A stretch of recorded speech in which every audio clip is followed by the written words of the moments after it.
Pigweed here. Today we review an IPA and discuss the strange history of Maryland.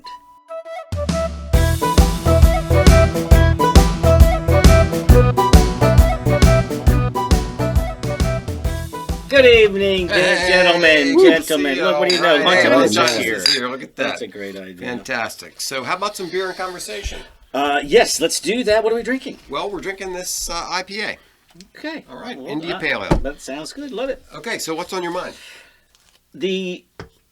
Maryland has the coolest flag. Yes, and definitely. we love our flag. I know. Maryland they find the flag everywhere. On anything. Yeah. Diapers, dog sweaters, beach umbrellas, whatever it is. Yeah. So what's up with that? What's with the black and the gold and the yellow and the white? And we'll get into that. Yeah, let's get into that later after we get into First, let's get into this. Let's do that. First State Okay. Square Theory IPA from First State. Right, which is consistent with our little discussion here, because Except we're not the first Maryland state. is the seventh state. What Right. would be the first state? Delaware. And that's where this is where this brewed. is from, yep. Okay. So this is an IPA, and not as much aroma as I expected. but it has a interesting bready maltiness that you don't really get in a lot of IPAs. Yeah, and it also has that resiny hop kind of character to it, which I like. That's almost like what style am I thinking of? That's sort of that bready maltiness, which there's a lot of the German ales and lagers have that feeling to them. It doesn't really tell you. Wow. The first sip, I definitely got that resiny kind of a thing. But a second sip, it's really, really pronounced. Very strong resin hoppy kind of a flavor to it. Very interesting. I like it there, old First State. Well done. Keep them coming. Send us another 6-pack. Okay, very good. So Maryland. My Maryland. So Maryland. Let's go. We're going to go back to the very beginning and say where does this place even come from? Like, what's the colonists? Do they just? Well, wait a minute. We have to do a land acknowledgement first. Right.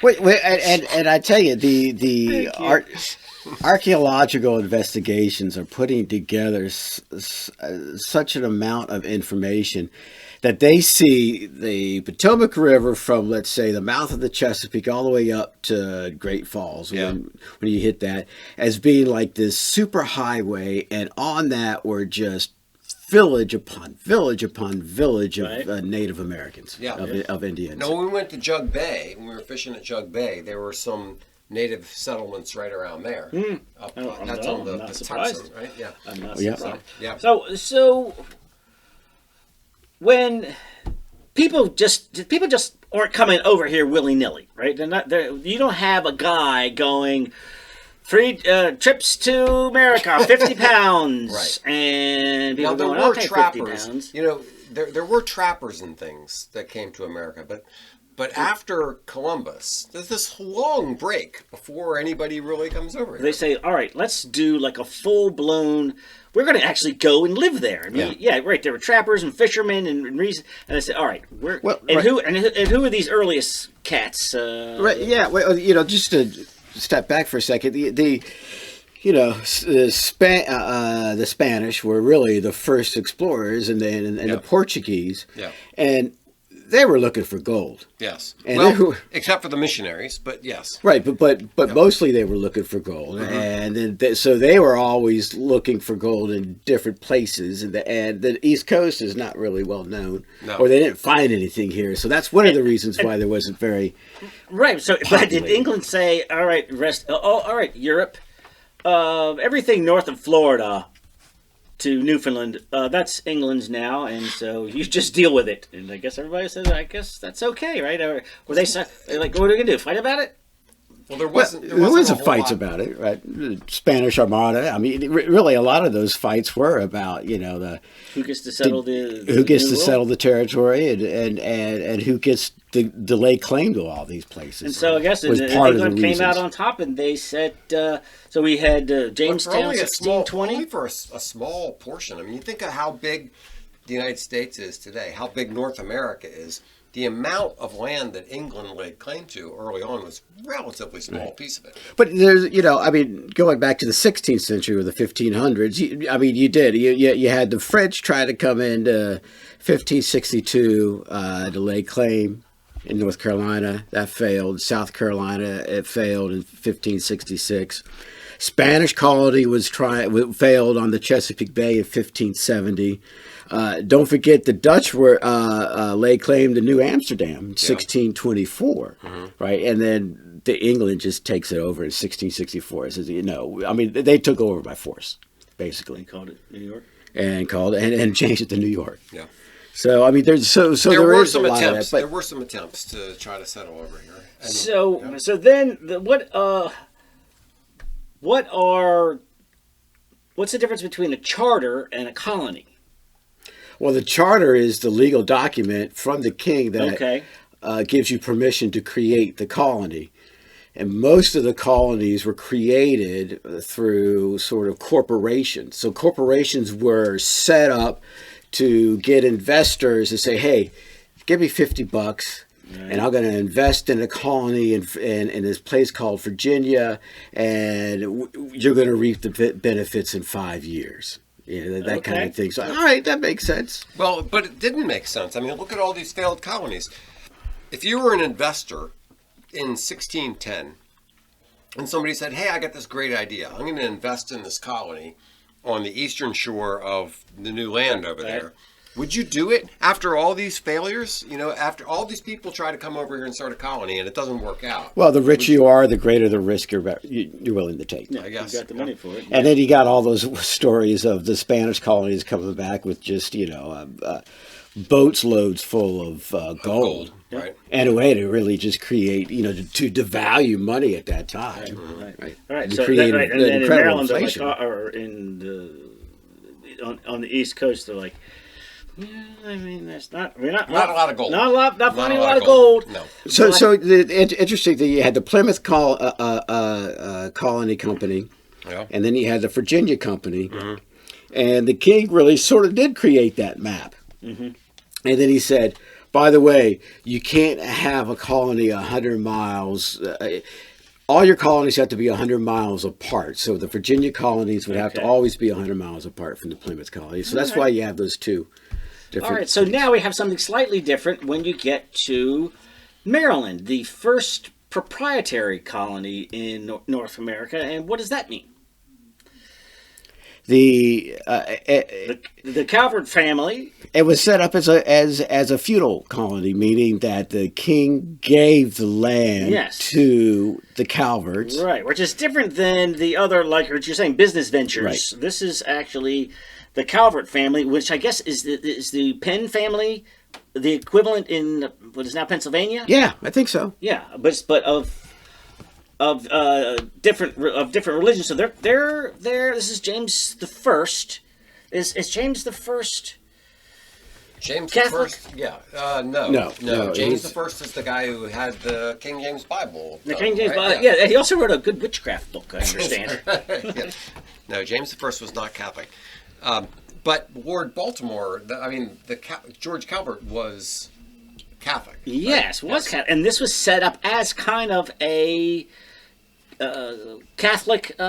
Maryland was the only state that was set up by Catholics, right? Now, is it possible? Oh, by both Catholic and Protestant. Right, but there was freedom. There was freedom of religion for Catholics in Maryland, which is one of the distinguishing marks of Maryland. Right, but that came. The Religious Toleration Act came a little bit later, but it was founded on the basic principles. Cecil Calvert writes to his brother Leonard Calvert, who becomes the governor of Maryland, and says, be fair to all religions and proclaim tolerance to everybody. But would it be fair to say that perhaps James is trying to bleed off some of the Catholic tension out of England, going, you know what? If you're not happy, we've got a really nice colony called Maryland across the ocean. Yeah, that wouldn't make sense. So anyway, so this charter is 1632, and where do people first land, Longinus, and what? Oh, they land on an island a little bit north of St. Mary's City. I can't remember what it's called. St. Clements? St. Clements. Or it was just called Clement Island. But And they have, and then Father Andrew White gives a sermon, and everybody says a bunch of religious words and sayings, and then they go down south and make a deal with the Indians at St. Mary's City. And yes. And that's the beginning of Maryland. And you can go there today to a little living history down there. So George is the original Calvert, the first Lord Baltimore, which means what, Mr. Longinus? The Lord Baltimore, he's the first Baron Baltimore, i.e. the Lord Baltimore. Okay. And after he resigns and proclaims his Catholicism publicly, King James gives him a bunch of land in Ireland, because Ireland at that time. But he's English. But he's English, right? Okay. But Ireland at that time was sort of they treated Ireland like North America, that it was a place to colonize. Okay. So he goes, oh yeah, why don't you go to Ireland? I'll give you this land over here. You Catholic can create troublemakers this. Here in England. Go to Ireland. Go to America. And there's a bunch of troubled Catholics in Ireland already. Right? So, but before the charter is granted, George Calvert dies, and so his son Cecil Calvert, the second Lord Baltimore, inherits the title and the plan for Maryland, but sends his brother Leonard as the first proprietary governor. For more than 40 years, Cecil has to focus his attention defending the Maryland Charter in England. Interesting. I guess people were saying, how come the Calverts get all the good stuff? Too. Somebody else wanted to take the land. I don't know, but it's like a... Well, we can talk about a couple of skirmishes afterwards, too. That happened in Maryland. Yeah. All right, so he would never... So neither the first Baltimore or the second Lord Baltimore ever came to Maryland. The brother, who was not a Lord Baltimore, was the governor. It seems like a lot of territory to cover on horseback. I mean, it takes forever to get to Western Maryland in a car. I know. The highway. How come the city of Baltimore is so far away from where they landed in St. Mary's? I know, it would almost seem like, wouldn't you set up your city the closest safe harbor, or is the idea that you're getting further inland by setting up your city as far up the Chesapeake Bay as you can get, rather than, right down there? And why isn't Baltimore in St. Mary's County? I think I would say a couple of reasons. First of all, you would want to keep your eye on the entranceway into Maryland. And Southern Maryland's the entranceway into Maryland. Which would be an argument for putting a city down there. Right. Yeah. Right. So, I mean, why didn't that develop as the biggest city in Maryland? But Baltimore City never came into existence until 1729. So it was 100 and some years afterwards. And when it did, when Baltimore was created in 1729, and 60 lots, 1 acre each. By 1752, there were like 25 houses. Oh, so why did it blow? Why did it blow? What? So they just called it Baltimore just because that was a good name to call it. Yeah. Okay. There was an effort for the Calverts to create cities and towns on the Chesapeake, because remember, if you're talking about a feudal, this is set up as a feudal society. Yeah. And all of a sudden, and if you do that, you got your big houses over here, and then you got your plantation. So it's a plantation-like colony, and it's all tied together by the water. Yeah. So what's to stop a ship from sailing over to John Smith's plantation and picking up 25 tons of tobacco and then going back to England without paying taxes? Paying the taxes. So what they wanted to do was to try to create these towns, because in the towns you could regulate and collect your taxes a lot easier. Yeah, you'd have tobacco counting houses all over the place. So that's why that was happening. Follow the money. Follow the money is the Follow the money. Yeah, there's a book out there on the ghost towns of the Chesapeake Bay, of all these towns that were set up and that never really got anywhere. But beautiful sort of, let's lay it out. Beautiful plans of how this town was supposed to look, and you're like, no, I'm staying on my country estate. Right. So if the Calverts if this is all of Maryland is one family's territory, then they start. Are they selling off chunks of land to people, or are they kind of leasing them? Like They're leasing them. Okay. Right, so And it's grant leases, quick rents, things like that. So you come on in, grow stuff. Don't forget to pay the man. Well, that's what I was wanting to get to. They're not just grow stuff; they wanted to grow tobacco. Right. Well, right. It takes a few years for them to figure out that tobacco is the best. Yeah, because these evil people didn't realize how horrible tobacco was. Well, what where were they getting? Where was England, Europe getting their tobacco from before America? From the Turks? Nobody. There was no tobacco. There was nobody. So, tobacco is native to America. Right. So but it just caught on like wildfire. Like somebody said, you know what? Try this. Yeah. So you're they're doing it. So they're already doing it in the Indians were.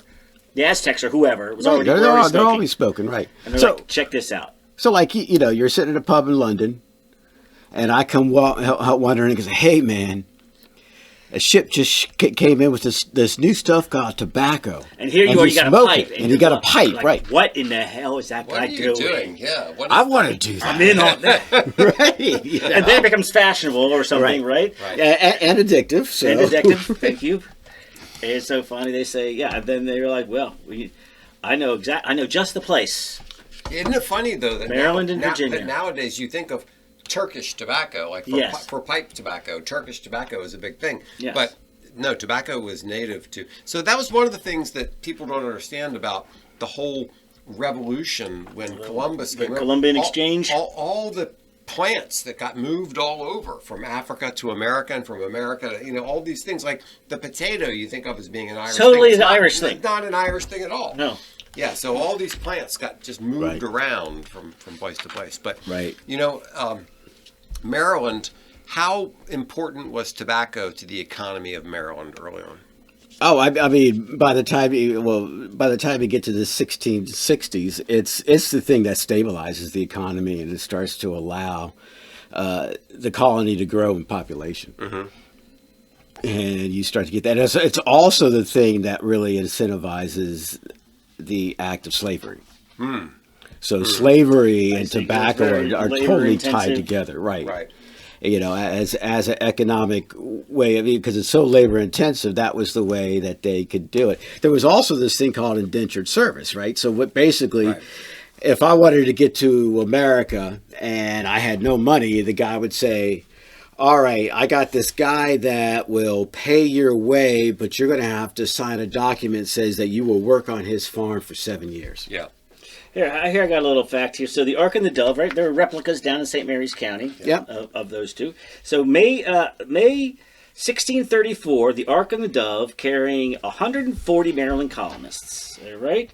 Religious tolerance allowed Protestants to settle in Maryland, and just 17 of these first colonists were Catholics. The others were Protestants, and most of them were indentured servants. Mm. And I think the number is 7 years. That's a long time to work without pay. Yeah. It's a long time. Especially your first year, you were laid out sick as a dog because you were getting. Yeah, right. You're probably gonna die of some local disease that you're not. Right. Yeah. So I wonder if they got the 7 years. It just occurred to me that when Jacob wanted to marry Rachel, he did 7 years service for her, and then and then got Leah instead. And then he did another 7 years to get Rachel. So I wonder if that's where they got the idea of the 7 years of indentured servitude. Yeah, that going past that was against the Bible. Going less of that was against the Bible. I don't know, but it just seems funny. That I mean, something's got to come from somewhere, right? Would you do that? You're in England and you've got no prospects. You got no prospects. Your older brother got all the land. Yeah. Right. I mean, and you got to figure, so you're going to go there, you're going to be in indentured service for 7 years. Then maybe after that, you can marry and have a family. Right. I would like to throw a monkey wrench into all this. Okay. I'll take Right. So we just talked about how 1632 is the first charter, 1634 the Ark and Dove shows up. Well, this other guy named William Claiborne says that he colonized Maryland in 1631. Okay. And William Claiborne was from Jamestown. Okay. And he's like, well, I'm going to set up a trading post on Kent Island. Okay. So actually, on Kent Island, Bay there are Bridge, that's the convenient. Yeah. there's Right by the bridge. That was nice. You get right across. Right, right. So you know, great archaeological sites around there, trying to find out, you know, what was there in 1631. And did they beat it right? And did they beat the Arundel to? Oh yeah, he had settlement? he had his trading post, Oh. and he had a little village there.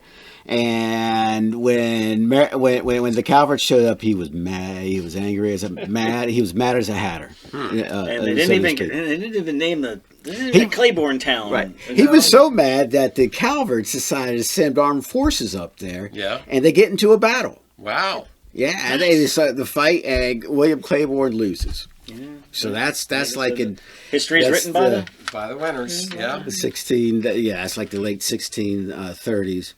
But you also have another. I mean, the first Civil War in Maryland was 1645. Is this?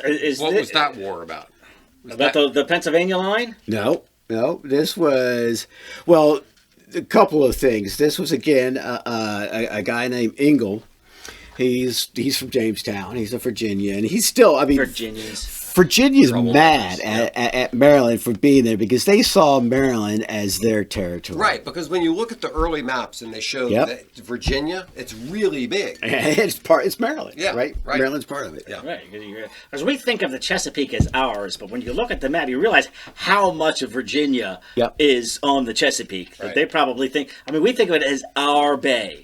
Sure, they do too. Yeah. Right. Yep. They better not. So Richard Ingle is out there, and he's a Protestant, and he's like that. You know, those Catholics up at St. Mary City. They're just we got to go get them. And this is the time when you started having the religious troubles in England. You know, that goes all the way up to finally the Glorious Revolution, which finally ends up with the Protestant taking over. And in 1692, Maryland stops becoming a religious freedom colony and becomes a Protestant colony. Is that right? And it becomes illegal for you to worship in a Catholic church. We tried tolerance. Didn't work. Didn't like it. Didn't work. But anyway, so Richard Ingle gets all mad, and he goes to St. Mary City, invades it, and takes it over, and the Calvert and Leonard and the boys have to flee. So they flee. And 1640, that's 1645 and 1647, Leonard comes back and retakes St. Mary's City and ends the Civil War, the first Civil War of Maryland. Wow. Right, which is kind of almost during the English Civil War. Right, and it's all tied to that. Yeah, they're all tied to it. Interesting. How about we move on to, this is all going to tie into history and everything, the strange shape. If you just look at the shape by itself, you're like, what is going on here? Now, the squiggly part on the west, well, that's easy to explain. What's that? Well, that's the river. That's the Potomac River. The Potomac River, right? And so it runs through Washington, D.C. and right down. Yeah, but you might think, like, why doesn't the bay form a line? Well, yes. But the Delmarva Peninsula, the whole eastern seaboard, looks like one nice, tight piece of land. Right. They call it Delmarva because it's Delaware, Maryland, and Virginia. Yeah, but it seems like that whole area should just be one state. One state. Well, what's up with that? I know. One of the things is there were a bunch of Protestants in Delaware who didn't want to be part of this new state. Right. Part of the settlement, right? Bunch of Swedes, right. Well, all right. We're going to cut out this chunk here, which is just looks super arbitrary, but Delaware is a weird looking state. It's a weird little. It's like, why? What are you even doing there? And then there's nothing weirder than this part of Virginia, which has no connection, physical connection to the rest of Virginia. Just this little tiny spot down on the bottom. Yeah, and that's what's up with that? Only because there were Virginias that colonized that area. So when the charter was first created, another religious thing. Maryland had that as part of its land, and then I think it was William Claiborne, in fact, when he was back in England, had a conniption and said, no, we already have colonies over there. So they said, all right, then we're going to say Maryland's southern boundary can only go as far as, I think it was Point Lookout. So that was the it was line straight they across. created. Yep. And I mean, so that's why you have the Eastern Shore Shore of of living down Virginia. there right now. I can't imagine what life was like in the 1620s. There's not a lot going on. There's nothing going on there now, 400 years later. Right. So things must have been rough now. Apparently, Captain John Smith drew the line at the 40th parallel of Maryland, which is roughly where we are now. All right? And then William Penn, who had Pennsylvania and all of that, and wanted to put Philadelphia there. When they came back and they figured out that the 40th parallel is actually above Philadelphia, this created a problem. So it should be Philadelphia, Maryland. Well, it depends on which did he mean. This actual line that we're all agreed on, which is the 40th parallel, or the 40th parallel. So what he's saying is where we are now. He thought it was the 40th parallel. So everybody's like, all right, this is it. I'm on Maryland. And then they're like, oh, the 40th parallel is actually way up there. Okay, that's all Maryland, so say the Marylanders. Right. And William Penn's like, that includes Philadelphia. That's my capital city. That's my town, man. That's my town. And then the people in between were like, when the Maryland tax collector came along, they're like, what? We already paid our taxes. So this is why we get the Mason-Dixon line? And then, yes, finally the king brings in these two surveyors and go, all right, we're drawing this line here. No, we're not using the 40th parallel. We're using, basically Captain John Smith's fake 40th parallel. And then that will be the official line. So which is funny because you think Mason-Dixon just rings of Civil War, but actually it goes, it's much further. Yeah, so I got a question for you. So the area south of the Mason-Dixon line is sometimes called Dixie. I know. How come the area north of the Mason-Dixon line isn't called Macy? Yeah. Wouldn't that make sense? It would make sense. Although the question about whether Dixie is actually a reference to the Mason-Dixon line, there's some question about that. There's another explanation for why the South might be called Dixie. Has to do with the currency they used. Yeah, the currency they used in New Orleans, which was French currency that had some Dixie-sounding name. Yeah, Dixie-sounding thing. But anyway, it just struck me as funny that Mason-Dixon, Dixie, well, where's yours? Right. And then that was the slave, no slave line, but I don't want to get into the Civil War just yet, but then you had, for one state, that's the slave state, below the Mason-Dixon line, there's actually a Union state just because we couldn't have it any other way. Well, we weren't really a Union state. We were just sort of neutral. Well, there's no way that the state was going to secede. Right. Yeah, the federal surrounded Washington. Yeah, Washington's like going, this is not even up for debate. We can't. we can't be surrounded. We can't be surrounded. Yes. So Maryland, I know you're a slave state, whatever. You're not joining the Confederates. Even though Baltimore was had strong Confederate. Right, and then isn't our fair Federal Hill is Federal Hill because of what? Well, it was Federal Hill because that was where we had a big celebration for the ratification of the U.S. Constitution. But Federal Hill, General Samuel Butler, instead of coming down the train, he goes out of a train and then he takes a boat to Annapolis and he marches from Annapolis into Maryland, into Baltimore, and he takes Federal Hill and sets up a fort and points his guns at City Hall and a bunch of other places. Just to remind you.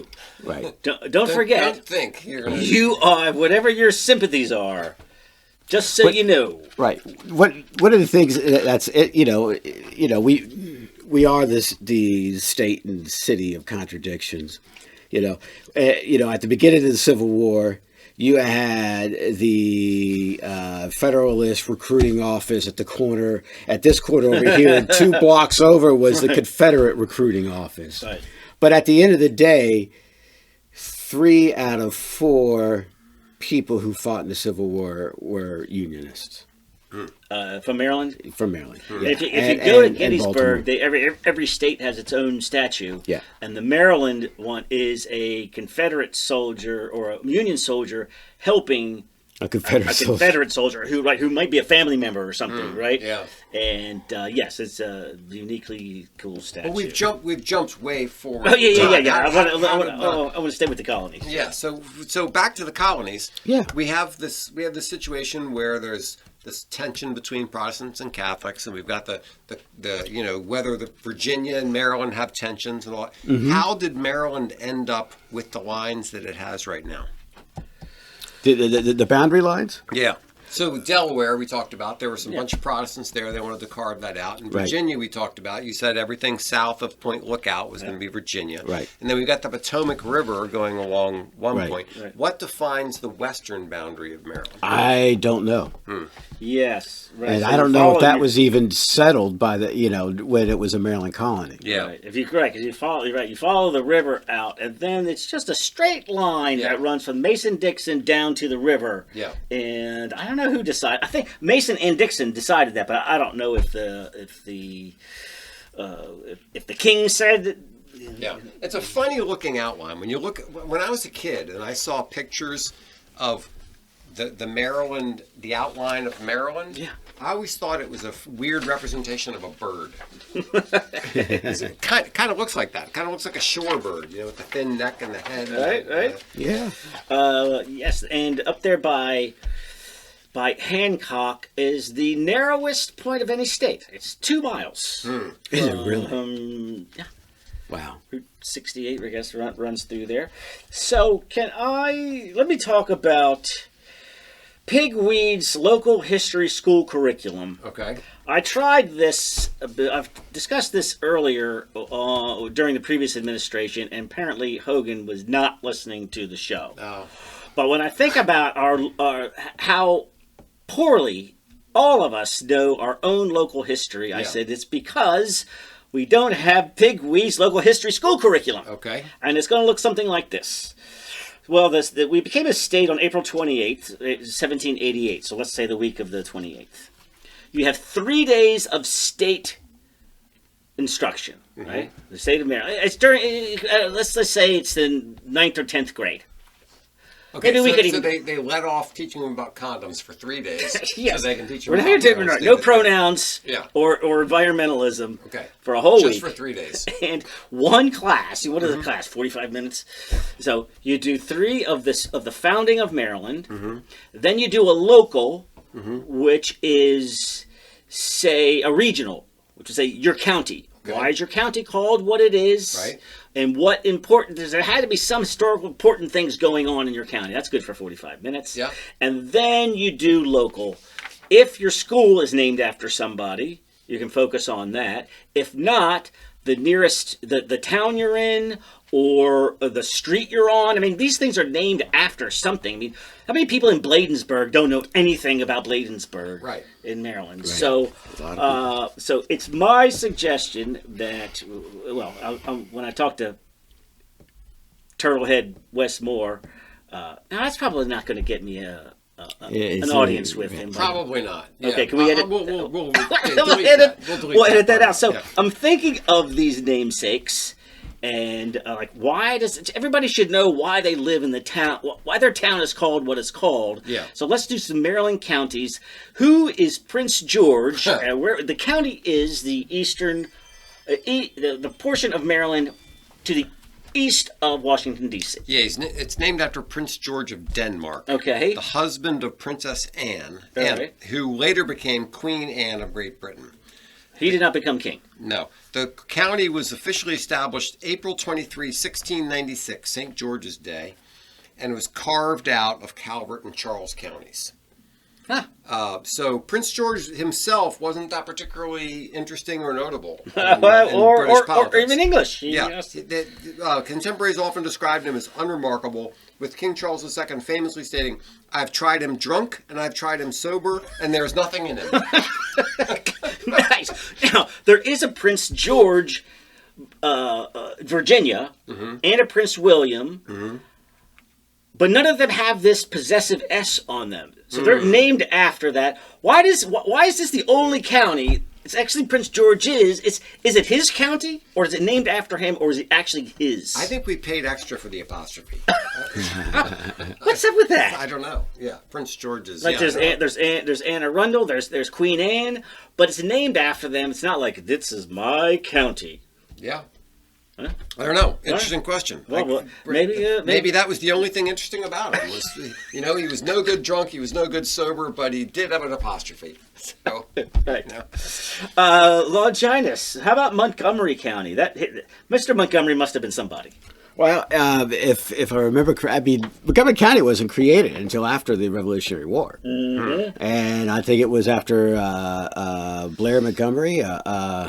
And he was a general, I think, in the Revolutionary War. Okay.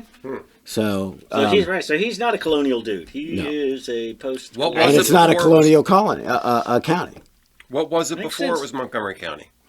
It was probably part of Prince George's, to tell you the truth. Took it away from us, huh? I know Baltimore County, for example, that was created in 1659, but that incled Hartford, Cecil County, Frederick, and Carroll. So Wow, it included all of that. So half the state there. That's gigantic. yeah, it was huge. Yeah. How about Anne Arundel? What do you know about Anne Arundel? That's the county where our fair capital is. And Anne Arundel was Cecil's wife. Okay. And this was 1650. Oh, that's a nice little gesture. And I'm sure if Cecil never came here, she never came here either. Yeah, but hey, honey, how about if I name a county after you? And It's like buying a star, yeah, you're never going to see it, but just so you know. And it was Anne Arundel as one word, and then became Anne Arundel, And they added an named E. after Lady Anne Anne Arundel, Arundel, right. the second Lord Baltimore. I went to Benjamin Floyd Junior High School. Yeah. Walked in there every day, and then there's a portrait of a guy that nobody ever talked about. The school was walking distance from the front gate of Andrews Air Force Base. Yeah. So I said, I know it's got something to do with being a pilot, and nobody ever bothered to explain. It took 5 minutes to explain why we all go to this school. Well, I'll tell you right now. He was a United States Army general who learned to fly the first military planes purchased from the Wright brothers. Oh, interesting. So he became the first military aviator of an airship pilot and achieved numerous other aviation firsts. So how long did it take the military to go knock on the Wright brothers' door? I know. Probably about 20 minutes. Yeah. They're like, right. Well, this is what happens. You invent something and somebody says, can you use it to kill people? Yep. That's your, right. And right. they say, no, well, we're not interested. Yes, we'll take it. Well, it's either can you use it to kill people or can you use it to get drunk. It's one of those, it's one of those two. Are there any women involved? Right, yeah, I mean, come on. That's the way the world works. That's it. Now, do we have any other namesakes you'd like to Yeah, so I bring went up? to Margaret Brent Elementary School. Did you? Yeah, and I never knew who the heck Margaret Brent was. She was the first... Because they won't tell you. I know, 'cause This is why my curriculum is so the important. first woman in Maryland to own land in her own name. Is that so? Yeah, she was a Catholic. She came to America when she was 37, and she was apparently a very brash and bold and active woman and did a Okay. lot of different things. One of the things she did was she sold some land that belonged to Lord Baltimore without his consent, but apparently avoided this big catastrophe by doing so. Lord Baltimore was very angry at her, but what she did. Actually had a positive net result? Yeah, there were a bunch of unpaid soldiers who were on the brink of mutiny. And she sold a bunch of Lord Baltimore's, sold his cattle or something to pay them, and averted a big crisis. So she was an interesting character. Yeah. And she was also a delegate, right, in the legislature. Is that right? Yeah. I don't remember that. And she was like the first woman ever to be in the legislature in the American colonies. What's her years? When was she Born in active? 1601, came to Maryland in 1638. Not sure when she died. And she No, never married. 1671 Right. was when she died. And her brother was here at St. Mary's. And it is rumored, and I don't know where the rumors come from, except for she never married, that she was a lesbian. No, she played for the other team. Yeah, she Okay. Yeah, but back in those days, you didn't tell people that. So, but she never married. But nowadays, I think whenever they look back and say this woman was unmarried, this man was unmarried, we sort of assume they're gay. I know. I know lots of unmarried people who aren't gay. Edward the Confessor didn't have kids, and so William of Normandy took over the whole country. Yeah. He was gay. Was he really? Maybe. I have friends who are unmarried. And not gay. So gun free. I know the listeners are. I mean, people have been wondering about this flag situation since the opening of the show. Yeah, Let me tell me about calm the flag. everybody down here. Yeah. My brother went to Crossland High School, and of course, he had no idea who Crossland was because that's just without my curriculum, nobody knows anything. Yes. So you look at that flag, and you see the black and the yellow in the upper left and lower right corners, right? And then the red and the white. And so his school colors were red and white. Yeah. That was George Calvert's family, the Crossland family. Mm-hmm. So the Calverts are the black and yellow. Okay. The Crosslands are the red and white. Okay. And why every grade school child does not know that, and everybody who's putting Maryland flags on everything from tattoos to baby bibs. The interesting thing. They need to know why. The interesting thing about the Maryland flag is there's so many colors that when the University of Maryland football team wants to decide what uniforms to wear, they got a lot of options there. It's usually either red or black, but they got a lot of options. It was red and white up through, I would say, the 90s. Yeah. When my brother went there, it was, and then they started getting fancy. To the black. And the black, I'm like, why not?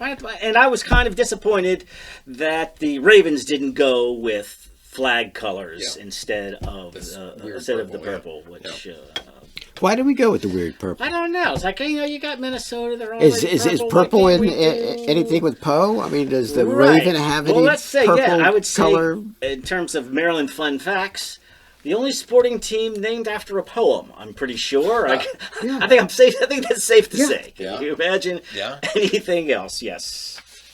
Yeah.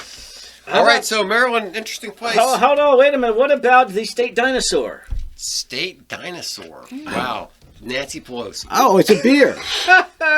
It's the Astrodon, the first dinosaur found in which is I guess there's a family of brontosaurus-looking dinosaurs, whatever that family is called. Okay. Yeah, so that's I thought it was a hazy IPA from Peabody Brewery. How about state bird? Cardinal. I don't know. What do you got? Yes, the Baltimore Oriole. Baltimore Oriole. Yeah. However, you would think that it would be a frequently seen.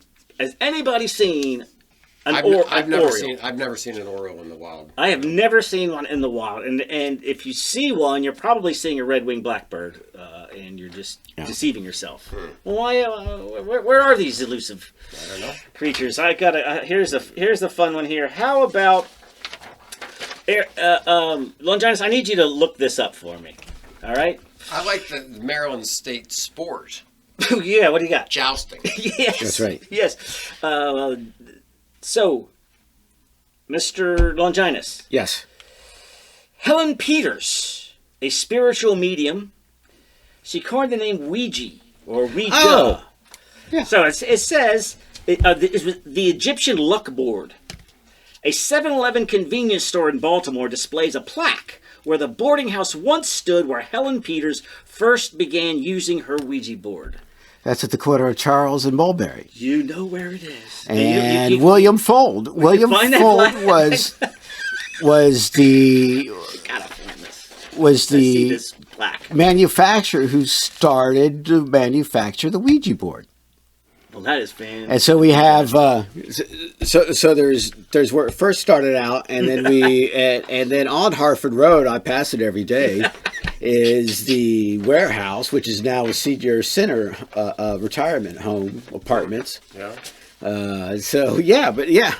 The Ouija board is Baltimore's own, Maryland's own. So I remember know that. I remember when I was a kid, some neighbors around the corner got me to do the Ouija board thing. Yeah.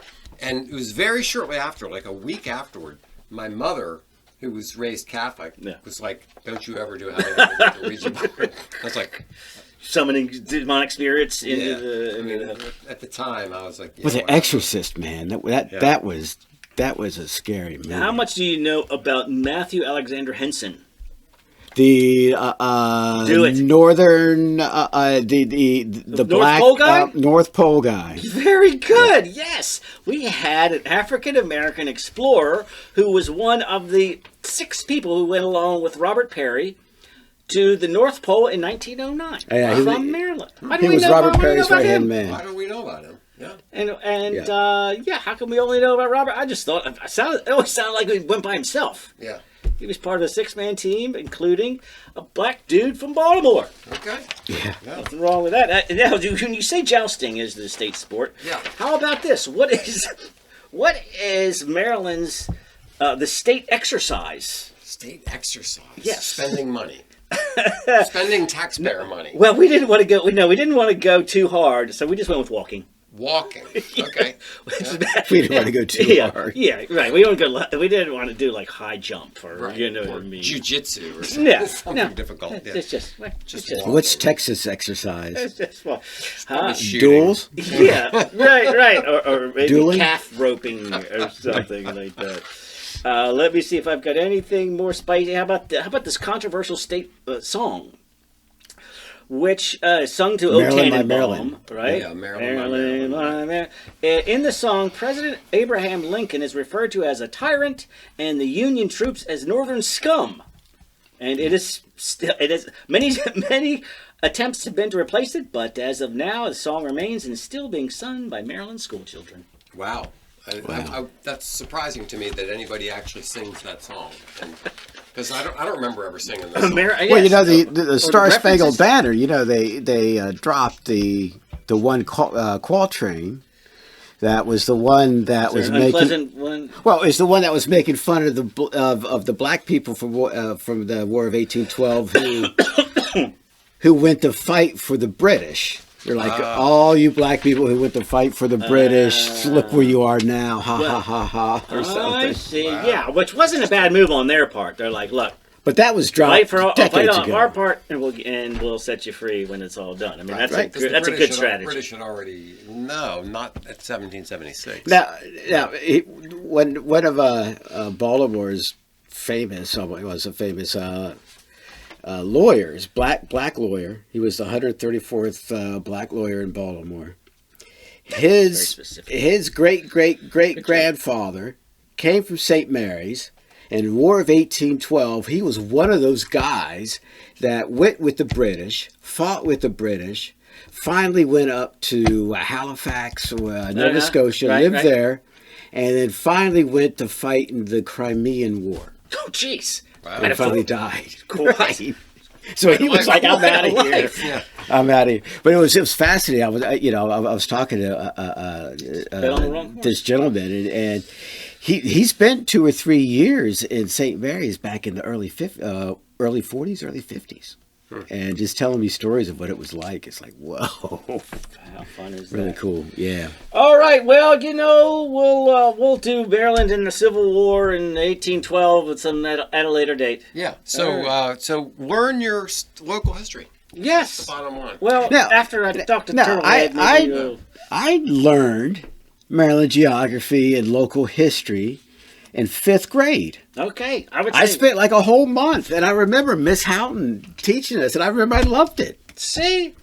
I You know loved that it. stuff. I said, yeah, Even though I went to Whetstone Elementary School. You do a kid version, you do 5th grade, and then again 10th grade. Yeah. Something like that. Yeah. That's 1 week. 45 minutes lessons. Yeah. Is that so hard? No, it should be easy. It's not STEM. That's it. All right. All right. And Cheers. it's not gay.